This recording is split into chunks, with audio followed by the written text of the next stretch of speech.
বস্ত্র বাণিজ্যের সবচেয়ে বড় প্রদর্শনী টেক্স ওয়ার্ল্ডের যাত্রা শুরু হয়েছে আজ। চলবে 3 দিন ধরে। বাংলাদেশ থেকে এবারের মেলায় প্রায় 27টি প্রতিষ্ঠান অংশ নিয়েছে।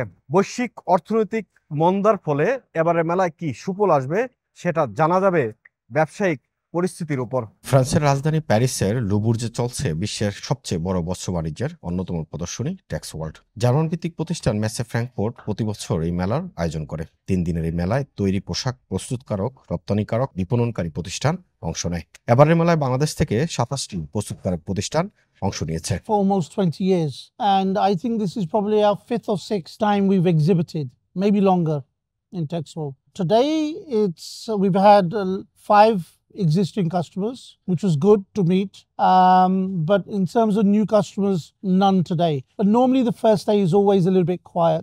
We expect it to be very busy tomorrow. I think the crisis is for sure there. I think 2025 is going to be challenging with the new leadership in the US. There's a lot of controversy, so this is not really helping, I think, the rest of the world. I think the challenges are for sure there. I think Bangladesh is in a good position. You know, we've got a strong workforce, got a good workforce, but the main challenge has been the change in the leadership last year, which scares the customers. You know, customers are now looking in alternative countries like Vietnam, like Pakistan. So this is really the challenge to keep the customer in Bangladesh. So we had a customer from the UK, but as per the UK Home Office warning, there's a travel ban to Bangladesh. So that doesn't help, you know, and, you know, the UK is quite a large trading partner with Bangladesh. So I think, you know, we need to get the reputation part back on track for Bangladesh so that customers are less nervous in doing business with Bangladesh. বৈশ্বিক অর্থনৈতিক মন্দায়ও ব্যবসায়ীরা আশার আলো দেখছেন। এ ধরনের মেলায় সরাসরি ক্রেতাদের দ্বারপ্রান্তে যাওয়ার ফলে এই মেলার গুরুত্ব অনেক। আমি লাস্ট 6 ইয়ার তো আমি পার্টিসিপেশন করতেছি টেক্স ওয়ার্ল্ডে। তবে আজকে প্রথম দিন সেই হিসাবে বেশি একটা বায়ার এখানে আসে নাই। তবে আজকে তো বাইরে যেহেতু একটা ওয়েদারের একটা ব্যাপার আছে, রেনি হচ্ছে, তো সেই ক্ষেত্রে আমার মনে হয় কালকে হয়তো বেটার হবে। তবে আমাদের এখানে আজকে যে বায়ারগুলো আসছে এগুলো পটেনশিয়াল বায়ার, যে 4-5টা বায়ার আসছে ভেরি পটেনশিয়াল। আমার মনে হয় আমরা আশাবাদী যে ইনশাল্লাহ কালকে আরো ভালো হবে।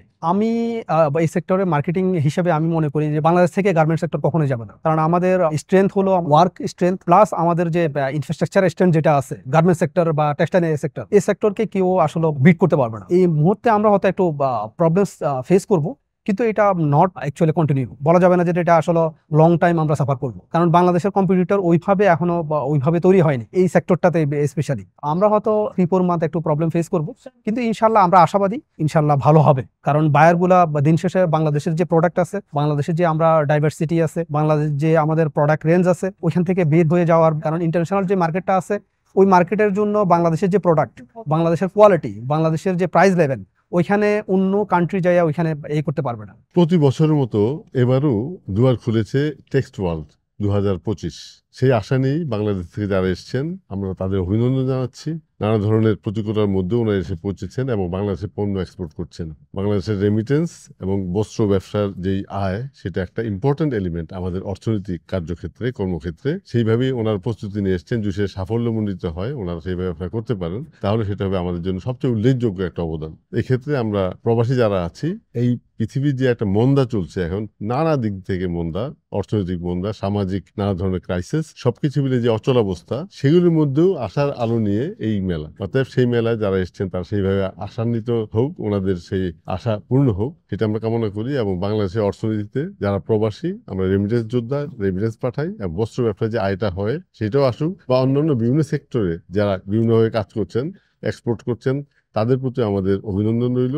আমরা যদি প্রবাস থেকে তাদের সামান্য উপকারে আসতে পারি, ফ্রান্স বাংলাদেশ ইকোনমিক চেম্বার বা আমার বিভিন্ন সংগঠন এইসব দেশগুলিতে আছি, আমরা যদি তাদের কোনো কাজে আসতে পারি, সেটি হচ্ছে আমাদের একটা বড় ধরনের দায়িত্বের কথা আমি স্মরণ করাতে চাই। সেই দায়িত্ব আমরা পালন করার জন্য প্রস্তুত। মেলায় বস্ত্র প্রদর্শনীর পাশাপাশি চলে একাধিক সেমিনার ও বিভিন্ন নামিদামি ব্র্যান্ডের ফ্যাশন শো। এবারের মেলায় বাংলাদেশ ছাড়াও ভারত, পাকিস্তান, চীন, উজবেকিস্তান সহ অন্তত 13টি দেশের 2 শতাধিক পোশাক প্রস্তুতকারক ও বিপণনকারী প্রতিষ্ঠান অংশ নিয়েছে।